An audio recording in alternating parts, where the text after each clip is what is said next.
Hello everyone, आप सभी का मेरे यूट्यूब चैनल पर एक बार फिर से वेलकम है।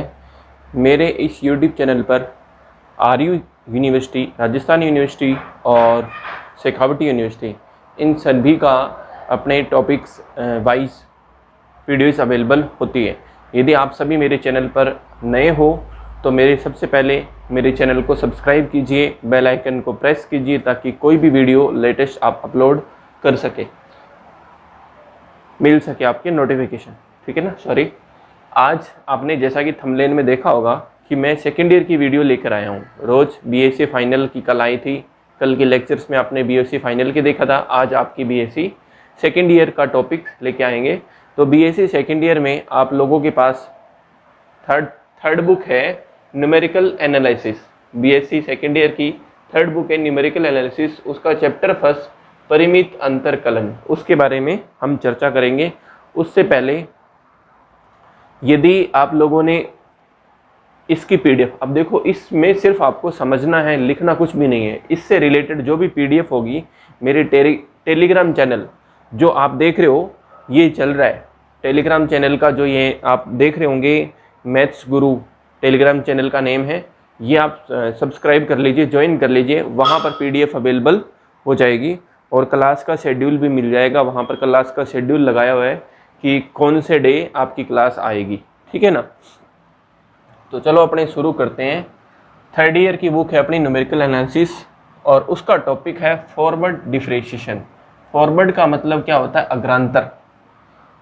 अग्रांतर, फॉरवर्ड को हम क्या बोलते हैं हिंदी में? अग्रांतर संकारक। अग्रांतर संकारक, ठीक है ना। ये इसको फॉरवर्ड ऑपरेटर भी बोला जा सकता है। अब देखो फॉरवर्ड ऑपरेटर होता क्या है, सिंपल सी बात, पहले आपको सिंपल सी बात बताता हूँ।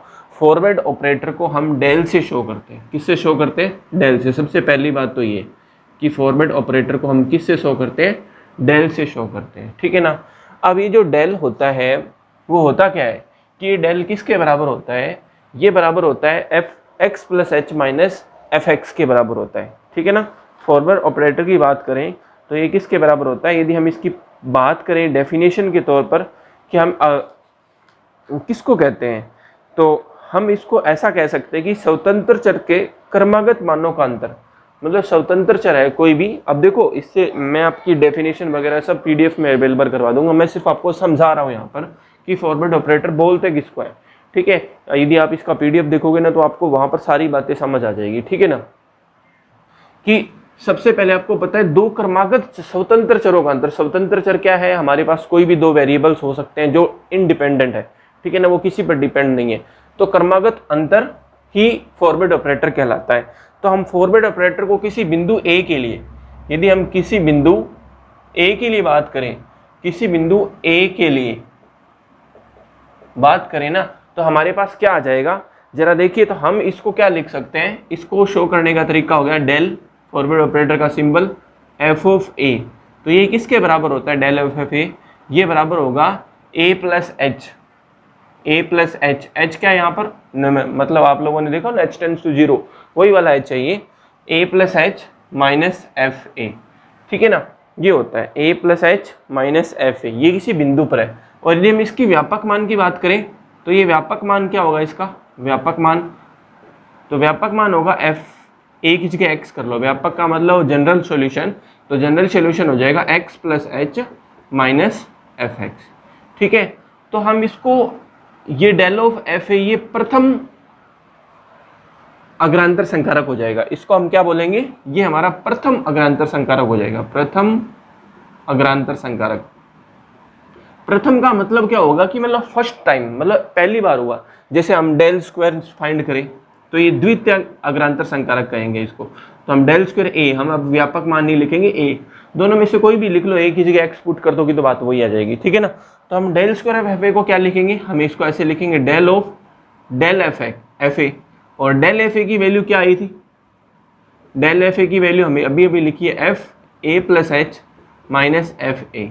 ठीक है। इसका मतलब जो डेल है वो दोनों के साथ लग जाएगा। तो del of a plus H minus del of f a.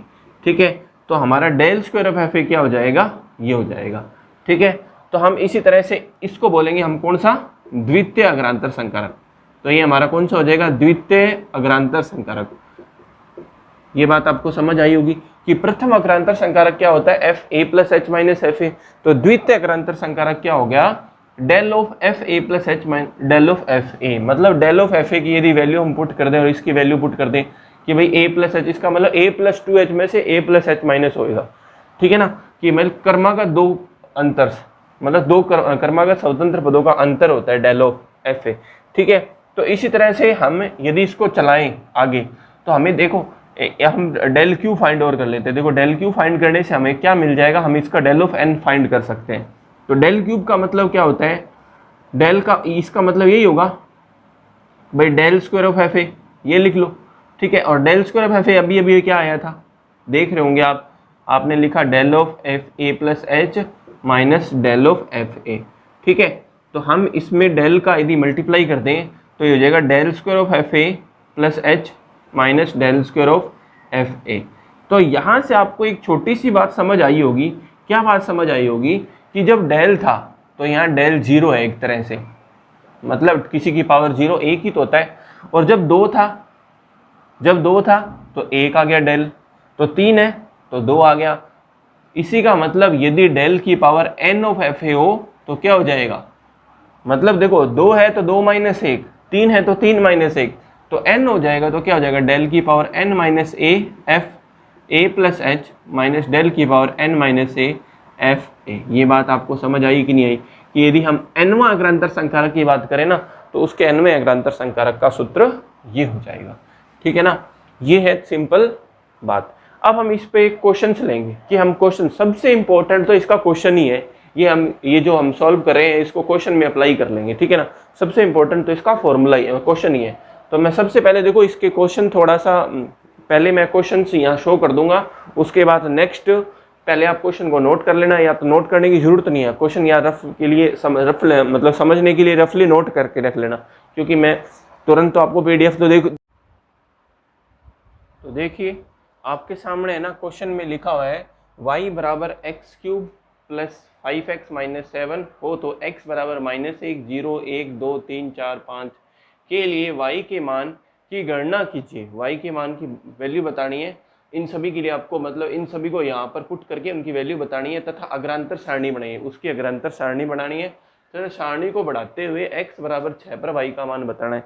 तो आप कहोगे सर x बराबर 6 पे निकालना है तो डायरेक्ट ही निकाल लो, लेकिन हमें इसको डायरेक्ट, वैसे डायरेक्ट में निकल जाएगा, x बराबर 6 पुट कर दो उत्तर आ जाएगा 239, ठीक है। लेकिन वो नहीं करना, हमें x बराबर 6 पुट करके मान उत्तर, हमें अग्रांतर सारणी से उसका आंसर बताना है, ठीक है। इसका मतलब हम सबसे पहले अग्रांतर सारणी बनाएंगे, ठीक है ना। तो पहले क्वेश्चन को आप ध्यान से देख लीजिए, क्योंकि मैं क्वेश्चन को यहाँ से इरेज कर दूंगा, या तो आप क्वेश्चन को वीडियो को पॉज करके नोट कर लीजिए, क्योंकि जो टेबल बनाऊंगा वो पूरे बोर्ड पे बनेगी, ठीक है। और मैं फिर उसके वैल्यूज भी देखूंगा, या तो आप ऐसे करो कि इनकी वैल्यूज निकाल लो सबसे पहले, x बराबर माइनस 1 पे अलग से निकाल लो, वैसे सारणी में भी निकाल सकते हैं अपने, माइनस 1 पर ये कितना आएगा देख लो, ठीक है ना।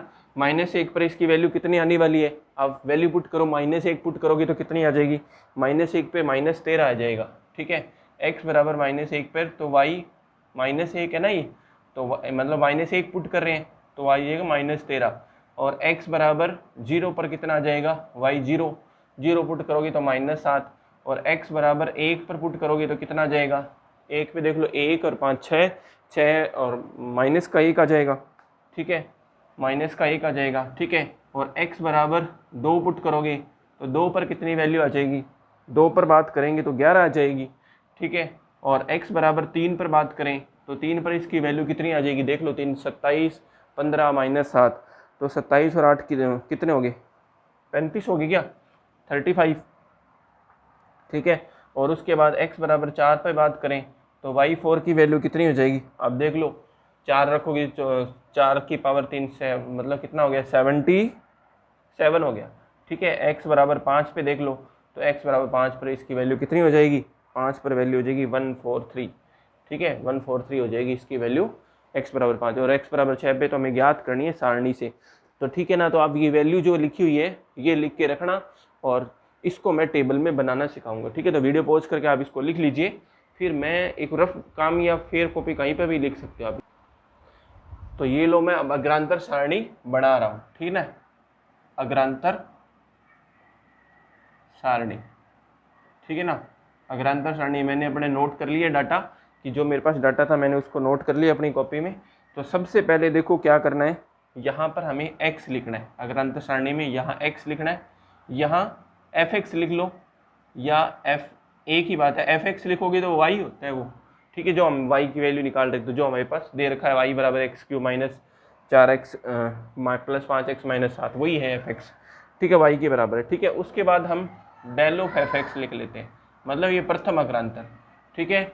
उसके बाद डेल स्क्वायर ऑफ fx द्वितीय अग्रांतर, और हमें उसके बाद देखेंगे हमें डेल क्यूब चाहिए नहीं चाहिए, ये मैं प्रोसेस बता दूंगा साथ साथ कि भाई कब जरूरत होती है कब नहीं, ठीक है। ये लिखेंगे तो सबसे पहले x बराबर कितना है, -1, ठीक है। तो -1 पे -13 आया था हमारा। अब जब ये टेबल बढ़ाएंगे ना तो इसमें वन लाइन अपने गैप करते हुए जाएंगे। अब मैं ये 1 लाइन का गैप मैं बता रहा हूँ ना, ये आप कहोगे सर क्यों करना है, तो मैं आपको नेक्स्ट जब सॉल्यूशन करेंगे तब बताऊंगा कि क्यों करना होता है। 1 लाइन का गैप करना है तो 1 लाइन छोड़ दो। उसके बाद x बराबर 0 पर था, तो 0 पर कितनी वैल्यू आई थी, -7, ठीक है। फिर x बराबर 1 पर कितनी वैल्यू आई, x बराबर 1 पर -1 आई थी, ठीक है। x बराबर 2 पर वैल्यू कितनी आई, 11, x बराबर 3 पर वैल्यू कितनी आई, 35, x बराबर 4 पर वैल्यू कितनी आई, 77, और x बराबर 5 पर वैल्यू कितनी आई, 143, और x बराबर 6 पे तो हमें निकालना है, तो हम इसको y6 बोल देते हैं। हमें ये सॉल्व करना है, ये हमें बताना है, ठीक है ना। ये y -1 y0 y1 वो एक ही बात है, लिखो चाहे ना लिखो उससे कोई फर्क नहीं पड़ेगा। अब देखो अब हम निकालते हैं ये वाली वैल्यू, मतलब डेल ऑफ fx, ठीक है। ये वाली वैल्यू कैसे आती है, तो ये वाली वैल्यू कैसे आएगी, इसमें से मतलब उसमें देखो जो प्रथम अग्रांतर का सूत्र क्या था, द्वितीय में से प्रथम घटाना है, तो 2 क्रमागत। तो अब देखो इन 2 का अंतर करना है, तो जो अपने ने ये लाइन छोड़ी थी ना उसके बीच, जो लाइन आपने छोड़ रखी है ये वाली लाइन जो देख रहे हो, वो उस लाइन के बीच में लिखना है अपने को, उस लाइन में लिखना है, ठीक है ना, जो आपने लाइन छोड़ी है। तो इसमें से ये घटाओ तो -7 + 13। अब देखो ये कहाँ से आता है, -7 + 13 बराबर कितना आ गया, 6, ठीक है। -1 + 7 क्यों, क्योंकि घटाएंगे तो माइनस माइनस प्लस हो जाएगा, तो +6 आया ये भी। तो ये कितना है, 11 + 1, तो ये 12 हो जाएगा, ठीक है। तो 35 - 11 कितना हो जाएगा, ये 35 में से 11 घटाएंगे तो हमारे पास 24 आ जाएगा, 24, ठीक है। तो 77 - 35, इसमें से ये घटाया तो कितना आएगा, 7 में से 5 गया 2 और 4 42 आ गया। और 143 में से कितना घटाया, 77, तो 143 में से 7 में से 7 6 13, 7 और 6 13, तो कितने बच गए, 13 में से 7 गए 6, तो 66 बच गया, ठीक है ना। और उसके बाद ये वाली वैल्यू निकालेंगे, तो ये वाली वैल्यू कितनी आ जाएगी बताओ, ये वाली वैल्यू आपके पास, आप इसमें से ये घटाओगे तो आप इसको ये लिख लो ना, y6 - 143, क्योंकि इसमें से घटाना तो ये तो हमें पता करना है, तो y6 - 143 लिख लो। अब देखो ये आगे वाली टेबल कब बनती है, ये बात जो मैं समझा रहा हूँ इसको लाइन टू लाइन समझते जाओ, अग्रांतर सारणी में कहीं दिक्कत नहीं आएगी। ये आगे वाली लाइन तभी बनती है जो ये डाटा आ रहा है, जो हमारा रिजल्ट आ रहा है वो यदि सेम आ जाता है तो ये आगे वाली लाइन नहीं बनती है, तो वो हमारा वैल्यू हो जाता है। जो मान लो 6 6 ये 6 6 से होता है ना, तो इसका मतलब इसकी वैल्यू भी क्या हो जाएगी, y - 143 बराबर 6 रख देते, ठीक है। लेकिन अब ये 6 6 ये तो ठीक है, लेकिन ये 12 आ गया, एक भी अलग आ गया ना तो हमें आगे वाला टेबल बनाना पड़ेगा, ठीक है। इसका मतलब ये बनाना है, तो अब ये बनाने का मतलब इसमें से घटा दो, तो 6 में से 6 गए, तो 6 - 6 0, तो 12 - 6 12 - 6 6, 24 - 12 कितने बच गए, 12, ठीक है। 42 - 24 कितने बच गए, 12 में से 6 गए 18, ठीक है।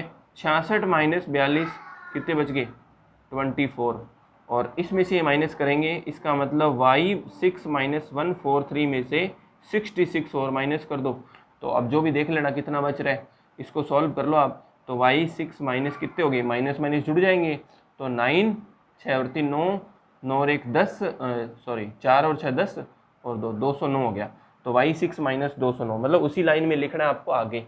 तो अब देखो क्या ये सेम है क्या, नहीं, सिर्फ ये 0 है ये 6, इसका मतलब डेल क्यूब बनेगा। तो डेल क्यूब बनाओ, तो del cube of f x, ठीक है, तो del cube of f x निकालेंगे तो 6 माइनस 0 6, 12 माइनस 6 6, 18 माइनस 12 6, 24 माइनस 18 6।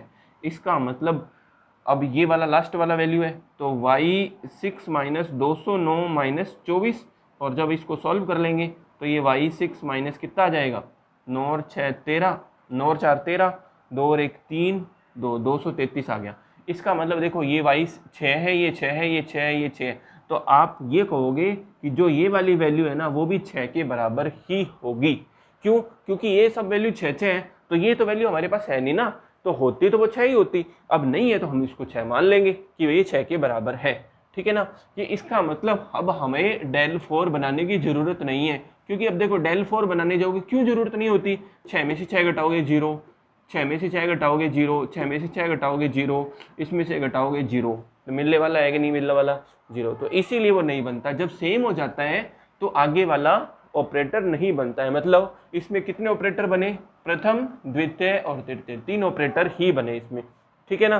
तो आपके पास जो मैंने समझाया इतना समझ आया कि नहीं आया।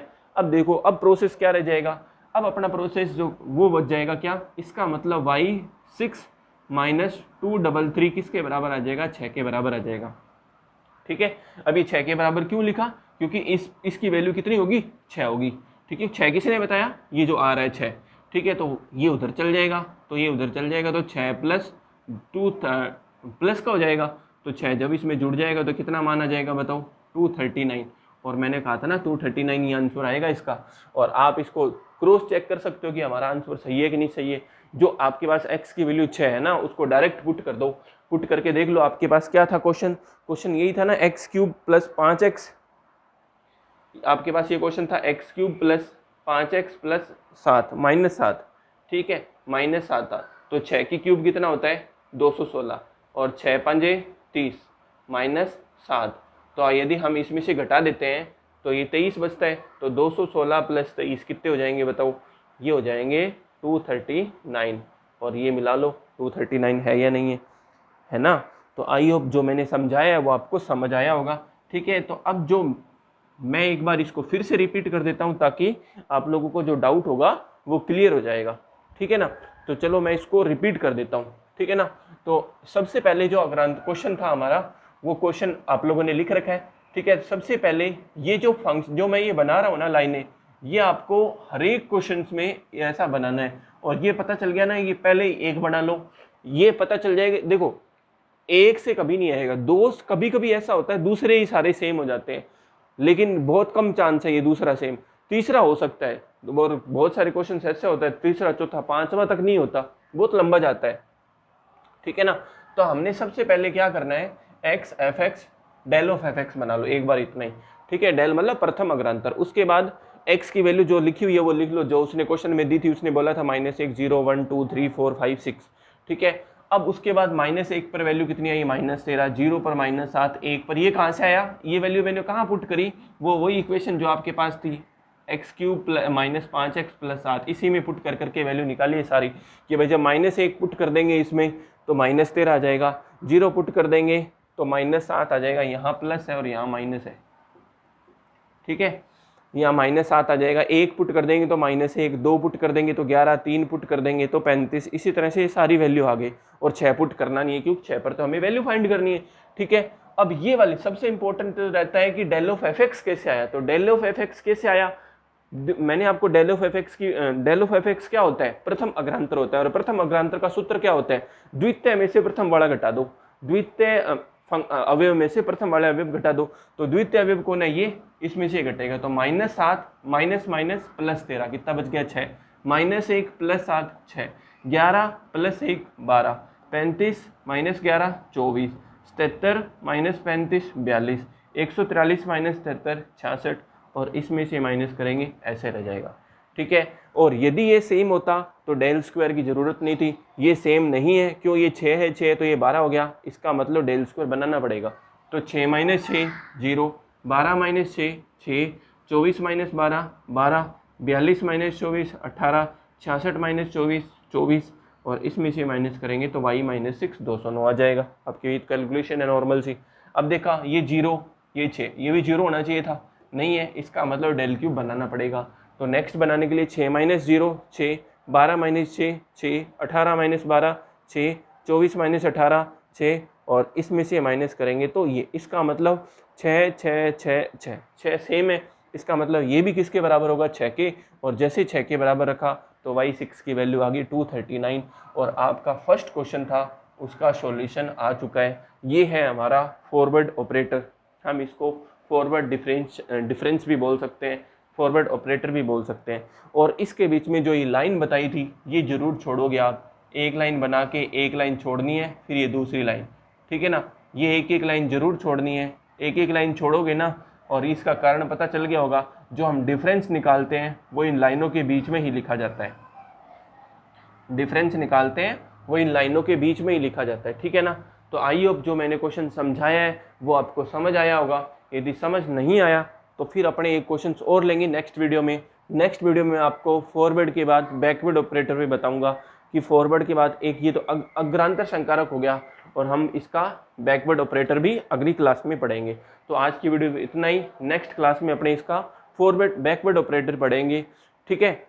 और यदि आपको समझ नहीं आया तो मेरे टेलीग्राम चैनल पर मुझे मैसेज कीजिए, या इस वीडियो के डिस्क्रिप्शन बॉक्स में कमेंट बॉक्स में जाके अपना कमेंट टाइप करें, सर इसको एक बार और रिपीट करें, ताकि मैं आपको एक बार और रिपीट करके नेक्स्ट क्वेश्चन एक अलग क्वेश्चन लेकर ये समझा सकूं, ठीक है। तो वीडियो को शेयर करें, मेरे चैनल को सब्सक्राइब करें। आज की वीडियो इतना ही, थैंक यू, जय हिंद, जय भारत।